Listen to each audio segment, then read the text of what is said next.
In the summer of 1518, the city of Strasbourg woke to a nightmare that would defy logic for centuries. It began with one woman, Frau Trophäa, stepping into the street and beginning to dance.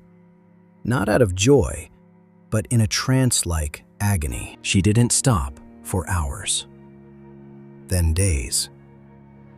The town watched in silence as her feet bled and her body withered. But the most terrifying part wasn't her solitary dance. It was how quickly it began to spread. Within weeks, dozens had joined her. By the end of the month, hundreds were lost to the rhythm. The dancing plague had taken hold. Strasbourg became a theater of the macabre, filled with the sounds of shuffling feet and gasping breath. This was no celebration. People were dying, collapsing from heart attacks, strokes, and sheer physical exhaustion. Their feet were shredded, their spirits broken. Yet they could not stop. They were prisoners in their own bodies. Physicians blamed hot blood, while the church feared demonic possession. But the truth may have been hidden in their very sustenance. The source of this mass madness wasn't in the soul, but in the soil. It was in the bread they ate every single day. Rye was the lifeblood of the medieval poor. But in damp years, a silent killer would bloom among the grain. Claviceps purpurea, better known as ergot.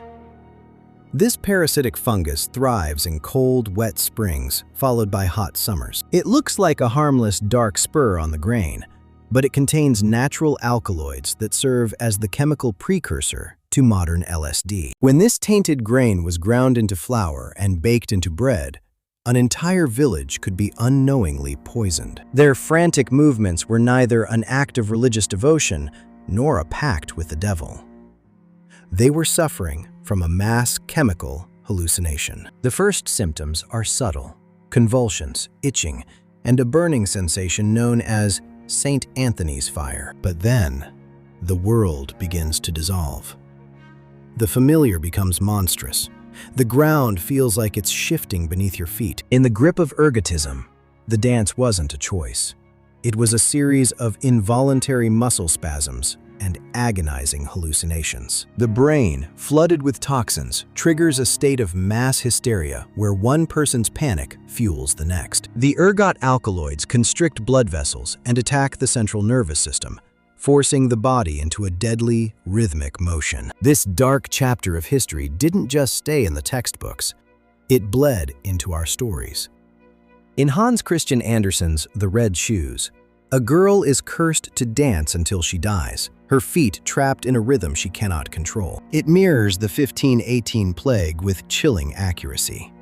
The obsession, the lack of agency, and the ultimate, bloody punishment. What we once thought was a curse from the heavens was actually a curse from the fields, immortalized in folklore. The Red Shoes are a reminder of a time when the very bread we ate could turn our world into a nightmare. Today, modern agriculture and strict food safety regulations keep our grain safe from the ergot fungus. We no longer fear the dancing plague. We trust our harvests. We trust our bread. But history has a way of hiding in plain sight. Nature's poisons are patient. So the next time you reach for a fresh slice, are you absolutely sure it's just bread?